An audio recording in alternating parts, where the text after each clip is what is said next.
A 35-year-old man stands in the center of his flagship restaurant. Polished marble floors reflect the glow of crystal chandeliers hanging above. Tables are filled with wealthy patrons spending hundreds of dollars on a single meal. His restaurant, his empire. But rewind 18 years, same man, different reality. A 17-year-old boy in a cheap waiter's uniform, serving tables while his wealthy classmates mocked him, laughed at him, treated him like he was invisible. They laughed when he served their tables. Today, they pay premium prices to eat at his establishments. This is the story of Anthony Carter, a story of humiliation, perseverance, and the kind of success that's built brick by brick, shift by shift, against all odds. Before diving into this incredible journey, if you believe that your past doesn't define your future, that hard work beats privilege, and that dignity is built and not given, hit that like button right now. And subscribe, because this channel brings you real stories of real people who refuse to stay down. Now let's go back to where it all began. Anthony Carter's story did not begin with wealth or privilege. He was born into a modest home, raised by his mother, a housemaid who worked tirelessly in other people's houses so her son could have at least the basics. She scrubbed floors, washed dishes, and ironed expensive clothes that she could never afford for herself. From a young age, Anthony understood what sacrifice looked like. He saw it in the lines on his mother's hands, in her tired eyes at the end of long days. But at 16, he also learned what humiliation felt like. He had just landed his very first job, a waiter at a small but busy restaurant downtown. For Anthony, it wasn't glamorous, but it was honest work. He wore the uniform with pride, believing that every shift was one step closer to helping his mother and shaping his own future. But the world didn't see it that way. One Friday night, as he carried a tray full of steaming plates, a table of teenagers erupted in laughter. They weren't strangers. They were his classmates, sons and daughters of lawyers, doctors, and business owners. The same kids who drove to school in shiny cars while Anthony walked. "Look, it's Carter," one of them jeered. "Guess math class wasn't enough. Now he's serving us dinner too." The group laughed louder, their words sharp enough to slice through Anthony's pride. His hands trembled as he placed the dishes on the table, pretending not to hear, but his face burned. He wanted to shout back, to remind them that at least he was working, earning, building something. But instead, he bit his tongue. Inside, though, a storm was brewing. Night after night, the pattern repeated. Customers mocked him for being young. Classmates snickered when they saw him in uniform. Teachers whispered that maybe he should focus less on work and more on studies, as if his family's bills would wait. Every insult, every laugh, every dismissive glance chipped away at his confidence. Yet with each sting, something else began to grow inside him: resolve. Anthony began to realize that humiliation could do one of two things. It could crush a person, or it could forge them. And though he was only a boy, he chose the latter. But that choice didn't mean the pain disappeared. Every night, after wiping down the last table and stacking the last chair, Anthony walked home under the glow of flickering streetlights, fighting back tears. Alone, he whispered promises into the night. One day, they won't laugh. One day, they'll respect me. God give me strength to endure this, and I'll rise above it. It was in those moments, alone, tired, humiliated, that the foundation of his empire was being laid. Not with bricks or money, but with quiet determination and an unshakable belief that his worth was not defined by the mockery of others. Before diving into this incredible journey, if you believe that your past doesn't define your future, that hard work beats privilege, and that dignity is built and not given, hit that like button right now. And subscribe, because this channel brings you real stories of real people who refuse to stay down. Now let's go back to where it all began. At 17, Anthony had already learned to live with exhaustion.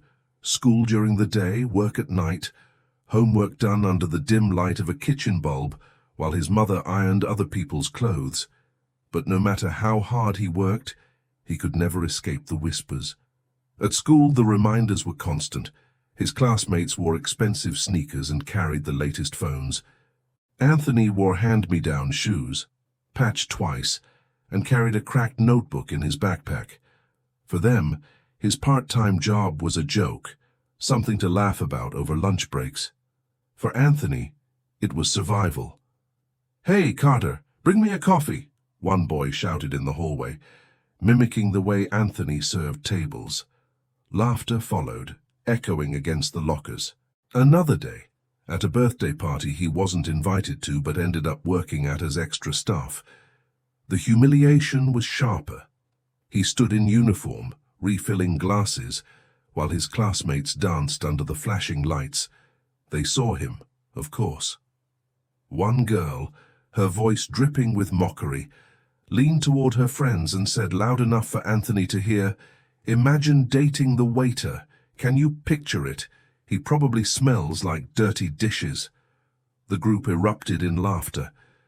Anthony froze, forcing a polite smile as he poured sparkling soda into their glasses. Inside, shame burned hotter than fire. He hated the way his chest tightened, the way his throat closed. He hated the tears pressing behind his eyes. That night, walking home after midnight, Anthony kicked at the sidewalk, furious at himself for caring, furious at the world for being so cruel. "God," he whispered, his voice breaking. "Why me? Why do I always have to be the one they laugh at?" But deep down, another voice answered, a quieter one that told him pain wasn't the end, it was preparation.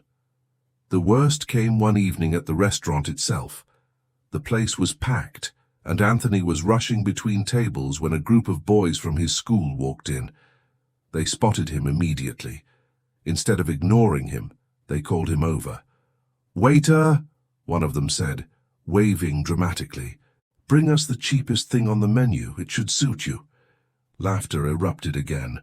As Anthony placed their order, one boy whispered just loud enough, "You'll never be more than this. Serving tables, cleaning after people, that's your future." The words sliced through him, sharper than any knife in the kitchen. He felt exposed, small, like the entire restaurant was staring at him. But Anthony didn't retaliate. He walked back to the kitchen, clenched his fists, and whispered the only response he could. "One day, I'll prove you wrong." That night, as he collapsed into bed, Anthony stared at the cracked ceiling of his small bedroom. His mother was asleep in the next room, her snores soft after a 14-hour shift. He thought about her sacrifices, her strength, and he made a vow, not just to himself, but to her. "One day, Mom, I'll give you a better life. I'll take us out of this, and no one will ever laugh at us again." From that moment, Anthony carried every insult like fuel. Each cruel word became another brick in the fire of his determination. He didn't know how, he didn't know when, but he knew this: humiliation would not be his final story. Anthony's teenage years were not gentle. Every day seemed like a test, designed to measure how much he could endure before breaking. But instead of crumbling, Anthony began to turn his humiliation into fuel. At 18, while many of his classmates celebrated their graduation with parties and vacations abroad, Anthony celebrated by working double shifts at the restaurant. He didn't have the luxury of rest. Every dollar mattered. His mother's wages barely covered rent and utilities, and Anthony made sure that his income paid for groceries, school supplies, and sometimes even his mother's bus fare. But deep inside, he was restless. Serving tables taught him patience, yes, but it also gave him something more valuable: vision. Every night, as he walked through the dining hall wiping tables, Anthony studied everything. The way the manager greeted wealthy customers, the way the chef organized the kitchen, the way money flowed in and out of the register. He wasn't just working, he was learning. Still, the echoes of his past humiliation were never far away. Once, a former classmate entered the restaurant on a date. He spotted Anthony and smirked. "Still here?" he asked with mock surprise. "Didn't think you'd make a career out of waiting tables." Anthony smiled politely and carried on, but inside, the words stung. That night, lying in bed, he clenched his fists and repeated the vow he'd made years earlier. "One day, I won't just serve food, I'll own the place." That vow began to take root in small, quiet steps. Anthony saved every tip he earned, no matter how small.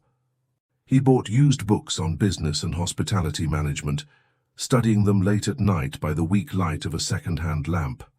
When his friends, or what few he had left, spent their weekends relaxing, Anthony spent his time learning. He also prayed. Every night after his mother had gone to sleep, Anthony knelt by his bed and whispered into the silence, "God, I don't ask for riches. I ask for strength. Show me how to turn this pain into purpose. Guide me, and I will follow." And slowly answers began to come, not in the form of miracles, but in opportunities. The restaurant's manager noticed Anthony's discipline. He gave him small responsibilities, managing the reservations, checking inventory, even training new staff. Anthony excelled at every task. Customers began to notice too, often asking for him by name, because his service carried something others didn't: dignity. At 19, a regular customer who owned a small bakery pulled him aside one evening. "You've got something special, kid," the man said. "Most people your age don't take work seriously. You do. Ever think of running your own place one day?" The words lit a fire in Anthony's chest. It was the first time anyone outside his mother had voiced belief in his potential. He didn't answer right away, but that night, as he counted his tips, he whispered to himself, "Yes, one day I will." The laughter of his classmates still haunted him, but little by little, those voices were being drowned out by another sound, the quiet, steady rhythm of determination. Anthony Carter was still just a young man in a waiter's uniform, but beneath that uniform, something was changing. The boy everyone laughed at was becoming a man who refused to accept mediocrity. The world hadn't noticed yet, but soon it would. By the time Anthony turned 20, the restaurant had become more than a workplace. It had become his training ground. Every tray he carried, every order he delivered, every late-night cleanup was teaching him something about the business. While others saw only a waiter, Anthony saw a student of life. But vision without action is only a dream. Anthony knew he had to take a risk. He continued to save every cent. His mother sometimes urged him to spend a little on himself, but Anthony refused. "One day, Mom," he'd say with a quiet smile, "this money will mean more than you think." That day came sooner than expected. One summer, the restaurant where Anthony worked was undergoing renovations, and business slowed down. The manager cut everyone's hours, including Anthony's. Suddenly, his savings weren't just a safety net, they were his only lifeline. Instead of panicking, Anthony saw an opportunity. With a portion of his savings, he rented a small food cart near a busy bus station. It was nothing fancy, just a grill, a cooler, and a few folding chairs, but it was his. On the first morning, he stood nervously behind the cart, flipping burgers and preparing sandwiches. People walked by, some ignoring him, some curious. By noon, a line had formed. His food wasn't extravagant, but it was fresh, affordable, and served with the same respect he had always shown in the restaurant. And people noticed. The cart became a modest success. Commuters stopped daily. Office workers recommended it to their colleagues. Soon, Anthony was waking up before sunrise, working the cart all day, and still returning home to study at night. Exhaustion followed him like a shadow, but so did purpose. Not everyone was supportive. One evening, as Anthony was closing up, a familiar voice called out. A group of his former classmates walked by, laughing as usual. "Look at Carter now," one sneered. "From waiter to street vendor. Guess he's moving up in the world." Their laughter echoed down the street. For a moment, Anthony's chest tightened, the old sting of humiliation pressing against his ribs. But then he looked at his cart, the cart that was his, bought with his money, built with his sweat, and smiled. They didn't understand. They couldn't. But Anthony did. This was only the beginning. Months passed, and the cart grew more popular. Anthony saved again, this time faster. With the encouragement of a few loyal customers and a small loan co-signed by his mother, he opened his first small diner. A simple place with 10 tables, bright lights, and a menu that mixed comfort food with a touch of creativity. The opening night was terrifying. Anthony stood at the door, welcoming the very first customers. His hands trembled, but his heart was steady. Every plate served, every compliment received, felt like proof that he was on the right path, but the road was far from easy. There were nights when sales were low, when bills piled up, when Anthony wondered if he had made a mistake. In those moments, he returned to what had carried him through since the beginning: faith. Kneeling beside his bed, he prayed, "Lord, I'm tired, but I'm not giving up. If this is the path you've set for me, give me the strength to keep walking." And strength always came. Slowly, steadily, the diner became a local favorite. Anthony worked tirelessly, often the first to arrive and the last to leave. He cooked, cleaned, managed, and dreamed, all in the same day. The boy who was mocked for serving tables was now serving his own, and though the empire was still far away, the foundation was finally being laid. Success rarely arrives with trumpets and fireworks. More often, it creeps in quietly, disguised as small victories earned through endless effort. For Anthony, those victories began stacking up. The little diner that started with 10 tables soon needed more space. Customers lined up outside, word spread through the neighborhood, and the once nervous young man became a respected local business owner. But Anthony was not satisfied. He remembered the laughter, the insults, the way people had written him off. Not out of bitterness but out of determination, he pushed harder. 2 years after opening his diner, Anthony saved enough to buy a second location across town. This one was bigger, brighter, with a modern kitchen and a larger staff. It was a leap of faith and another test of endurance. Managing one restaurant was exhausting. Managing 2 was nearly impossible. Anthony juggled long hours, unexpected costs, unreliable suppliers, and employees who sometimes didn't share his vision. There were nights when he sat alone in his office, staring at unpaid invoices, wondering if the whole thing would collapse. But each time doubt crept in, he remembered where he came from. The orphan whispers, the laughter at school, the insults at the cafe. And then he prayed, "Lord, I've come this far. Don't let me lose faith now. Show me the way."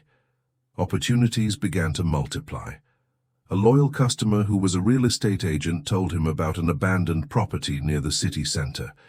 "It's risky," the agent warned, "but if you can turn it around, it could be gold." Anthony walked through the dusty, crumbling building, his imagination racing. He didn't see decay. He saw chandeliers, polished floors, tables filled with laughter and conversation. He saw possibility. Against every piece of advice, he took the risk. It was his boldest move yet. The renovation nearly drained his finances.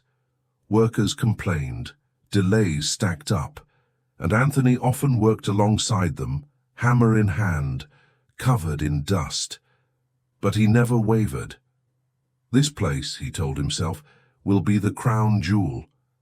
When the restaurant finally opened, It was more than a place to eat. It was an experience. Velvet chairs, sparkling chandeliers, a menu refined by Anthony himself. Critics who once ignored him now praised him. Guests who had once mocked him at school now reserved tables weeks in advance. Anthony Carter was no longer just a boy in a waiter's uniform. He was a businessman, a rising star, but success did not erase the memory of where he had come from. At the grand opening of his flagship restaurant, Anthony stood silently for a moment, watching wealthy patrons dine beneath the glittering lights. He remembered the nights of humiliation, the cruel laughter, the whispered prayers, and he whispered again, "Thank you, God, for turning my pain into purpose." The empire was growing, but the story was far from over, because the same people who once laughed at him were about to walk back into his life, and this time the balance of power would be reversed. The chandeliers glowed warmly above polished marble floors. The flagship restaurant of Anthony Carter was alive with elegance, waiters in crisp uniforms, the clinking of crystal glasses, and the hum of conversations between the city's wealthiest. Anthony, now 35, walked through the dining hall with the quiet authority of a man who had built everything from nothing. His tailored suit, his confident posture, and the respect in every greeting made it clear he no longer served tables, he owned them. And then fate intervened. At a corner table, a group of well-dressed men and women laughed loudly, ordering the most expensive wine on the menu. Anthony recognized them immediately. Former classmates. The same ones who had once mocked him, humiliated him, treated him like he was invisible. One of them spotted him and froze. The laughter died for a moment, replaced by disbelief. "Anthony Carter," the man asked, his voice uncertain, "is this your place?" Anthony's lips curved into a calm smile. "Yes," he said simply. "Welcome." They exchanged glances, their faces painted with shock. Memories flooded back, of jeers in the school hallway, of mocking laughter when he carried trays at the diner, of cruel jokes at his expense. And now here they were, sitting in his restaurant, paying premium prices for the privilege. One of them tried to laugh it off. "Well, looks like you've done pretty well for yourself, huh?" Anthony leaned slightly closer, his tone steady, but filled with meaning. "You know, there was a time when I served your tables while you laughed at me. Tonight, you're my guests. And I'm glad you're here, not because I want revenge, but because this moment proves something." They shifted uncomfortably, unsure how to respond. Anthony continued, "Success isn't about where you start. It isn't about the names you're born with, or the cars you drive to school. Success is about endurance, about refusing to let humiliation break you. It's about believing that God can turn pain into purpose." Silence fell over the table. The same people who once shouted insults now had no words. Anthony didn't linger. He straightened his suit, gave them a respectful nod, and moved on to greet other guests. For him, the victory was not in their shame, it was in his transformation. Later that night, Anthony stood at the entrance, watching his restaurant buzz with life. Couples laughed, families celebrated. Strangers shared meals that cost more in a single evening than his mother once earned in a week. And in that moment, Anthony remembered the boy he had been, the 17-year-old waiter mocked for his uniform, the teenager walking home under dim streetlights whispering prayers into the night. He closed his eyes and whispered once more, "Thank you, Lord, for every humiliation, for every tear, for every moment that tried to break me. Because without them I would not be here." And with that, Anthony Carter, the boy who once carried trays with trembling hands, stood tall as the man who built an empire. This was not just his victory, it was proof, for everyone watching, that the laughter of others does not define your destiny. What defines you is how you rise. As the night drew to a close and the last guests left the restaurant, Anthony lingered in the quiet glow of the chandeliers. The clatter of plates had faded, the music had stopped, but inside, his heart was full. He walked slowly through the empty hall, running his hand along the polished tables. Every surface, every chair, every detail told a story. This was more than a business. It was a monument to perseverance. He remembered the voices that once echoed in his mind. "You'll never be more than a waiter. You'll never matter." Those voices had tried to define him, but now they were nothing more than faint shadows against the brilliance of what he had built. Anthony turned off the lights one by one, and in the stillness, he whispered a final prayer of gratitude. "Lord, thank you for guiding me. Thank you for turning shame into strength and mockery into motivation. May this story not be about me, but about what you can do when someone refuses to give up." Because Anthony Carter's story wasn't just about business or money, it was about transformation, about proving that dignity is stronger than humiliation, that perseverance outlasts privilege, and that faith can carry a person through even the darkest nights. The world had laughed at him. Now, the world respected him. But Anthony didn't seek their approval anymore. What he sought and what he found was something far greater: purpose. And so the boy who once walked home under flickering streetlights with nothing but prayers in his pocket had become the man who lit up entire dining halls with his vision. This was his legacy. Not the wealth, not the empire, but the truth carved into every chapter of his life. Your past does not define your future. What defines you is the strength to rise, the faith to endure, and the courage to keep moving forward. So if you've ever been mocked, humiliated, or told you'll never succeed, remember Anthony's story. Remember that every insult can become fuel, every setback can be a step, and every prayer can be the start of a new tomorrow. Because sometimes the greatest revenge is not anger, but success. And the greatest victory is not wealth, but the strength to stand tall and say, "I refuse to stay down."